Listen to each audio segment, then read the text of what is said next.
I don't know. He's been featured in a couple different Writing Nights anthologies, both of which are available out in the lobby, whatever bar area. Without further ado, Mr. Kenneth Frederick.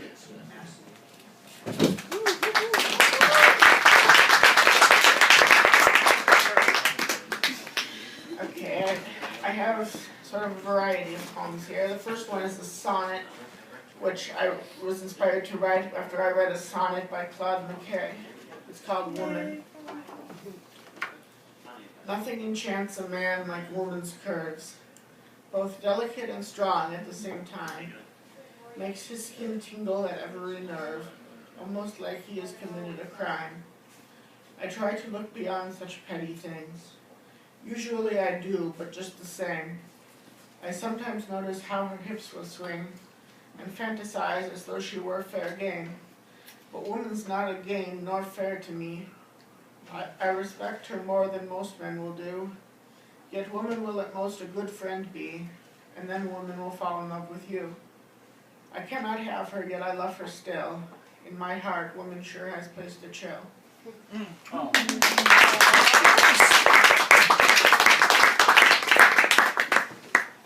This next poem was written for a friend. It's called The Perfect Word. There is just one perfect word I've been trying to find. The only word quite adequate for the woman on my mind. If I never get to use this word, I will feel indescribably horrible. What is this word I found for you? My dear, you are adorable.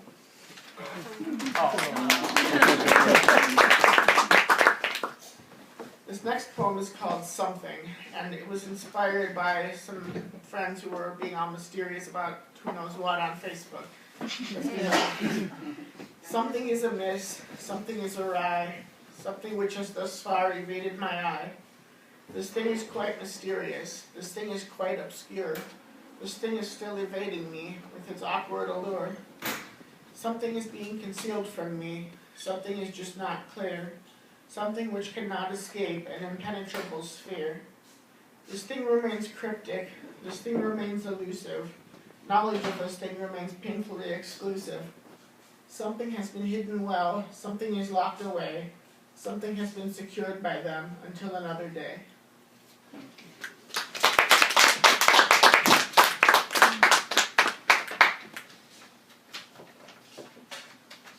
Okay, this next poem I wrote is one of my newest ones. It's called Wounded. Wandering upon three legs, left behind like iced tea dregs, and more fragile than ostrich eggs. This pitiful creature all alone, dirty, broken, and windblown, hardly more than skin and bone. I'm here, poor thing, you will be free, to run in heaven finally, and live among the Almighty.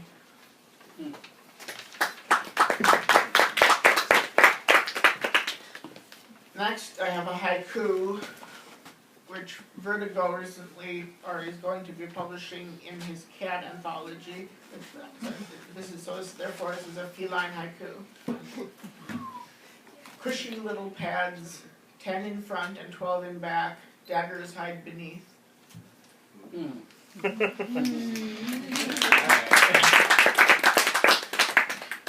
Next, we go from the shortest poem to the longest poem. This is called Sick, and I wrote it over several different times when I was depressed.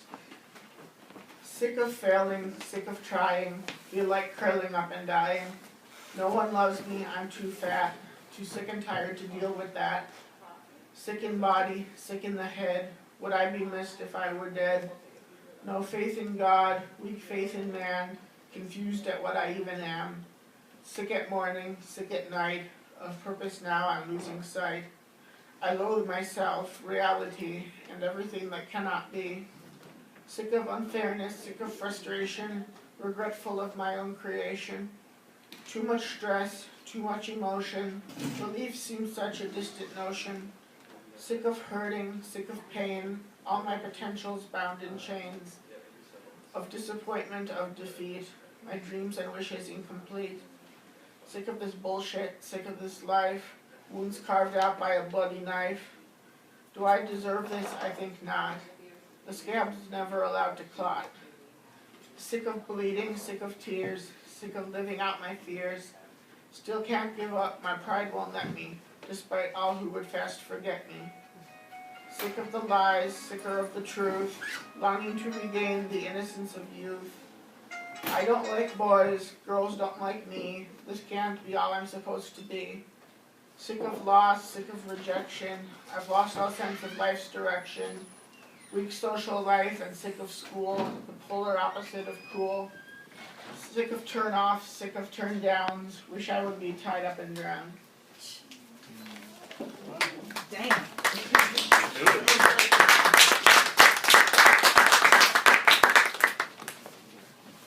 Next is one, a slightly older one, but I don't think I've read it on an open mic before. It's called Our Tree. When first we met, we did not know how tall our friendship tree would grow. But as days passed, we were aware the fruit our tree had come to bear.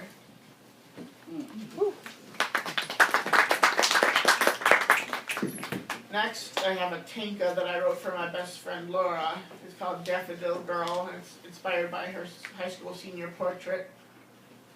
Tiny daffodil, placed so precariously in her long blonde hair, so precious and delicate, both the flower and the girl.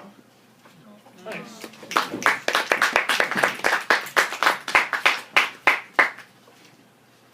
And next I have some song lyrics. I'm not going to sing them, I'm just going to read them, so don't worry. The first, I have two of those. The first is called The Good Old Days. Well, we met on a warm summer evening, and we hit it off right away. Went on laughing and talking for hours. I swore I'd never forget that day. The months passed and the spring saw you leaving, never ever to return again. How goodbye, then you left me there crying. To relieve me of sorrow, I sang. Life was simple, and I was so naive. Back when I loved you and I thought you loved me. And looking back now, all that I can say is that those were the good old days. Well, we met a few more times much later, but our friendship was never the same. We were awkward and tense and confused now. I took pity while you took the blame. You said you'd never loved me the same way, that I'd always loved you in return. So when you'd left again, I had to reminisce as I sat and I nurtured the burn. Life was simple and I was so naive, back when I loved you and I thought you loved me. And looking back now, all that I can say is that those were the good old days. You were the best thing that I thought I'd ever found. Oh, but the best things never seemed to stick around. Life was simple and I was so naive, back when I loved you and I thought you loved me. And looking back now, all that I can say is that those were the good old days. Oh, life was simple and I was so naive, back when I loved you and I thought you loved me. And looking back now, all that I can say is that those were the good old days. Singing those were the good old days, I tell you those were the good old days.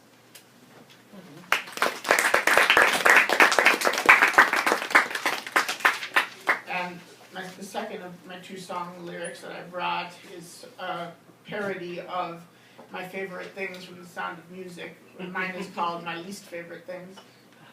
Smokers and drunkards and excessive glamour, adults who don't know how to use good grammar, ingrown toenails and yellow jacket stings, these are a few of my least favorite things.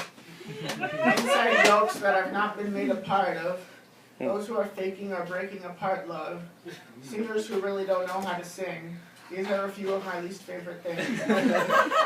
People who take precious kisses for granted, people who pull leaves off trees that I've planted, folks who hurt others while living like kings, these are a few of my least favorite things. When I'm angry, loathing my life, so full of self-doubt, I just remember what I hate about you, and then I no longer pout.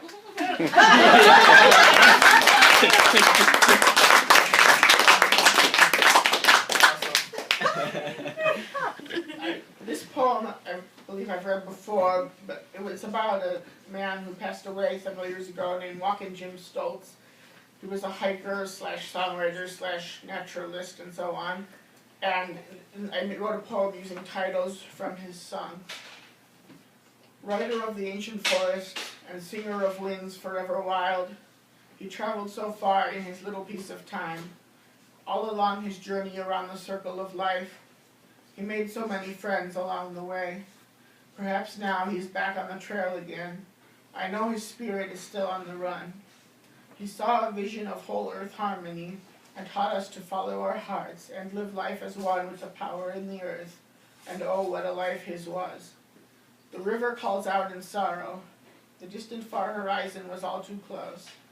The old crystal bell rings one last time, remembering one who was and is, forever a kid for the wild.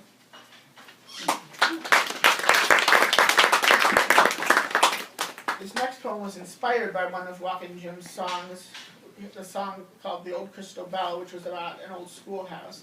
And so my poem inspired by that is called The Old Schoolhouse. Squirrels play up above. I can hear them laughing in the rafters. I think of the children who laughed and played here in years long past. Worn, empty desks remained in rows. Some toppled, some splintered. Chairs still in place, awaiting youngsters who have long ago grown old. I can almost see them. The troublemaker boy, the little girl with a bow in her hair. It is sad to think that they have probably forgotten this place. As I run my hand along the blackboard, my fingertips brush lessons of the past. The chalk of ages is disturbed, only to settle once again.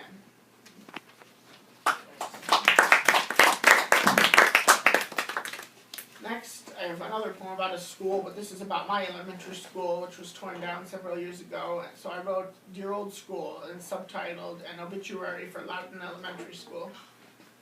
My dear old friend, my dear old school, you have stood by me through good times, playground fantasies of secret agent work, and art with dear Miss Foley and her many hats, and through the hard times, daily bullying and getting picked last in gym. Through it all, your familiarity made me strong. Now you are gone, and I feel that a part of me has gone with you. You have been the center and the symbol of my childhood, but you have been lost to time. The playground is gone now, and though dear Miss Foley is still around, her beloved art room has vanished. The bullies are still around too. I dare say I would withstand their torment again, to walk your halls once more. The gym was the last to go, sealing your fate, and leaving you to survive in memory alone.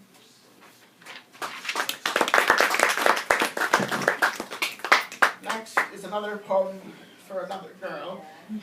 It's called Your Smile, and this was the first poem I wrote in college.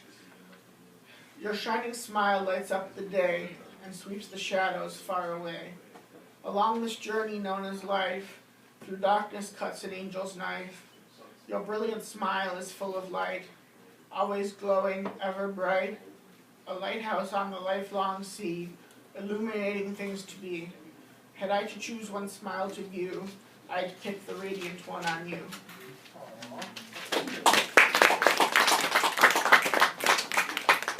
And I have two more. The first is called Always Remember Me, and it's a true story. I didn't know you for long, nor did I know you well. But the last time that we parted ways, you gave me a card that said, always remember me. And I do.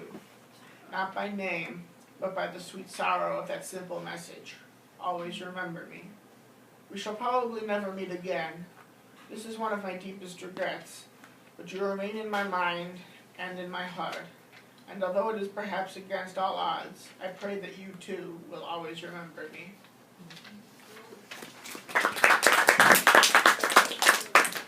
And my last poem is this one that I've read before at the Writing Nights function, and it's in the volume 1 of the Squire, Why I Keep the Essence of Euclid Beach Park Alive. And before I start, Euclid Beach was a Cleveland amusement park on the Lake Erie shore, which closed in 1969, so 20 years before I was born. But I've done research, and my parents have memories of it, and I collect memorabilia that people sell on eBay from the park, antiques. So, why I keep the essence of Euclid Beach Park alive. Remnants remain, and the essence lingers of a time, a place, a memory which once thrived here. A family built a park, a culture built a legend. People build memories. Only memories are left behind. Generations came. Popcorn and taffy enticed them. Posters on the carousel rewarded them. Reminiscences and fragments remind them, but generations will leave us and their memories behind. It is up to me, to the youth. If we do not preserve the memories, if we do not keep the essence of the remnants alive, soon only the sycamores will remember.